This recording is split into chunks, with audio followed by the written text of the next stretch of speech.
You're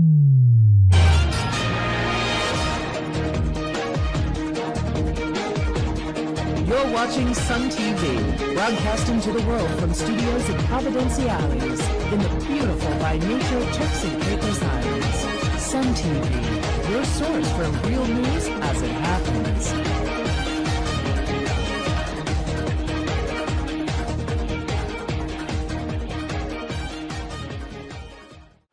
I'm Iberly Abreu, and thanks for joining us today for Sun TV News Alert. More jobs for locals and more money and duties for Turks and Caicos Islands. These are some of the new provisions which Premier Dr. Rufus Ewan says his administration is negotiating as part of the new development agreement with Beaches Resort. Speaking during a press conference at the Tourist Port on Thursday, May 23rd, the Premier noted that the 2006 development agreement between TCIG and Beaches contained provisions that were outside the immigration laws and needed to be changed. He also stated that the duty concessions to Beaches were too generous. Here's what the Premier said. What this will mean is that we will have greater opportunities for greater employment for Turks and Caicos Islanders to have greater protection of jobs in Turks and Caicos by going through the various immigration process as opposed to having someone bypassing the immigration law. And we think that that has significant socio-economic impact on both Turks and Caicos revenue as well as individual citizens' revenue and way of living in general. We also will have an increase, looking for an increase in the duty rate that Beaches currently pay, and over the life cycle of the development agreement, what will actually happen is that you will see government could get significant additional revenue that we will need at this point in time to also provide for our people in terms of scholarships, building new schools, fixing new roads that government need right this time, that could also improve the lives of our people generally. When asked about the controversial beach access between the former Veranda Hotel and Beaches, the Premier, who is also Minister of Tourism, told this to reporters. From the administration standpoint with regards to the beach access, we, as I said before, we have been engaged in Beaches for some time now with regards to the development agreement. When we look at the 2006 development agreement, it has in it two very unfavorable clauses. One, it has in it the provision for immigration matters that actually goes contrary to our immigration laws. Those immigration matters allow Beaches to bring in workers outside of the immigration processes, to hire them without having to have work permits.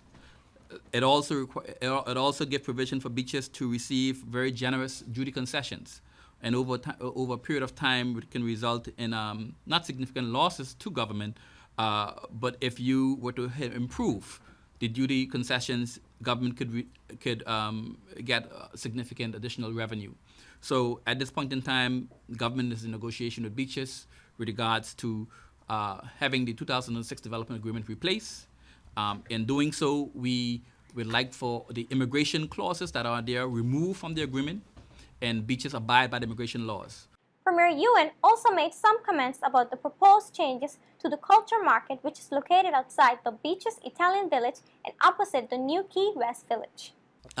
Beaches will also have to abide by certain new rules, such as putting procedures in place to ensure that those persons in the craft market have access to Beaches guests to improve in their revenue from sales of their craft. And so in that doing, Beaches will undertake the opportunity to redevelop the craft market in the location that is in, improving the environment, and also facilitating increased interaction between guests and the vendors in the craft market. We will also be asking them, as part of the development agreement, to ensure that activities that go on in Beaches, such as hair braiding and selling of local craft, be part of the development agreement, that they will not engage in those activities in Beaches to compete with our local craft vendors. All of these events should improve the sales and revenue and make the life of those craft vendors much more improved than it is now under the current agreement. As far as the country's finances are concerned, the Premier reported that the TCI recorded a surplus for the financial year 2012-2013. He also noted that the Fiscal and Strategic Policy Statement, which includes alternative to VAT, was also recently approved by UK Secretary of State William Hague.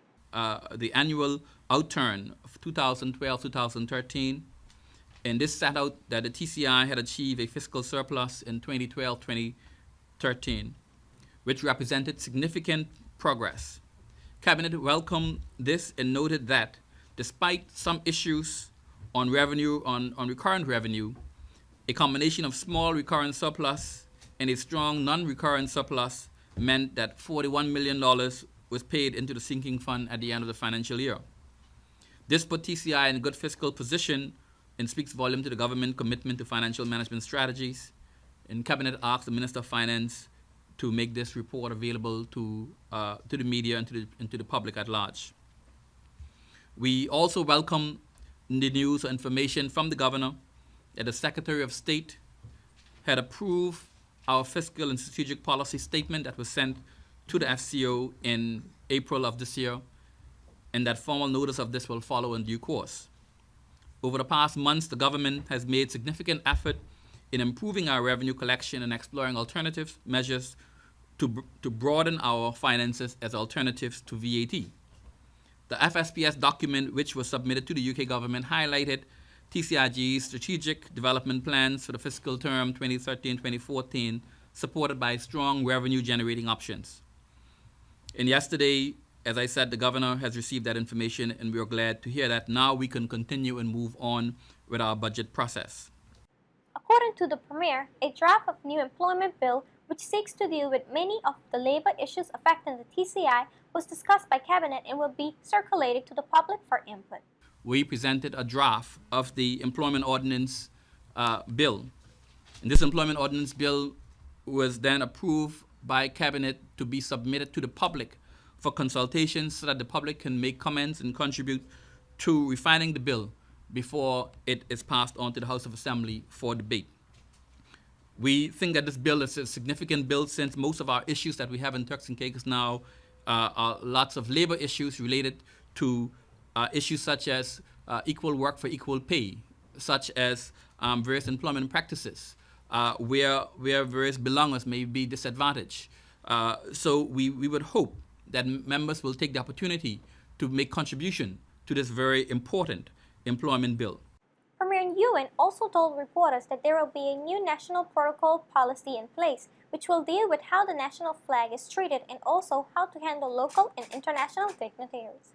This paper that was presented noted that most governments have in place formal policies and procedures which prescribe for the various protocols to be used at official events and when hosting foreign dignitaries, as well as the proper use of the national flags and coat of arms by both government and private sector. In order to avoid the risk of inconsistency, Cabinet agreed that a comprehensive protocol policy and implementation of a handbook should be developed, along with official guidance on the appropriate use of the TCI flag. And as Turks and Caicos Islanders, we must be proud of our country, our national symbols, our flag, our heroes, and our government.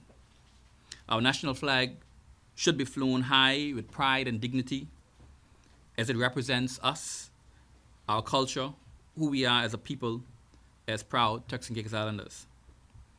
As a matter of policy priority, it is the intention of our government to put in place the necessary policy guidelines which would mandate that all government buildings, schools, medical facilities, to proudly display the TCI flag in front of each building. Protocol guidelines would be established for the proper mounting of the flags to discourage improper use of torn flags, faded or ill-placed flags. As we proceed in further developing the TCI, there will be instances in which we have to receive international dignitaries. In doing so, we must have proper protocols in place. And not only for visiting dignitaries, but for officials of governments, such as ministers, members of the House of Assembly, and high-ranking government officials, to ensure that the proper precedents and priorities and privileges are extended to these individuals at official ceremonies and other events. The TCI leader also reported that when Cabinet met on Wednesday, concern was expressed with the practices of condo owners who were avoiding paying accommodation tax and eroding the brand which government worked hard to build. They presented on the practice of owners of the condominium resort properties bypassing the resort management companies.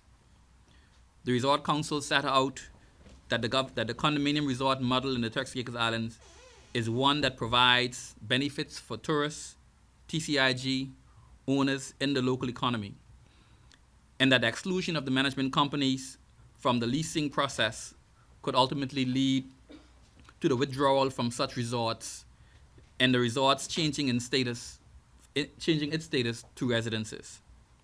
This in turn would have a negative impact on our economy and TCIG revenue.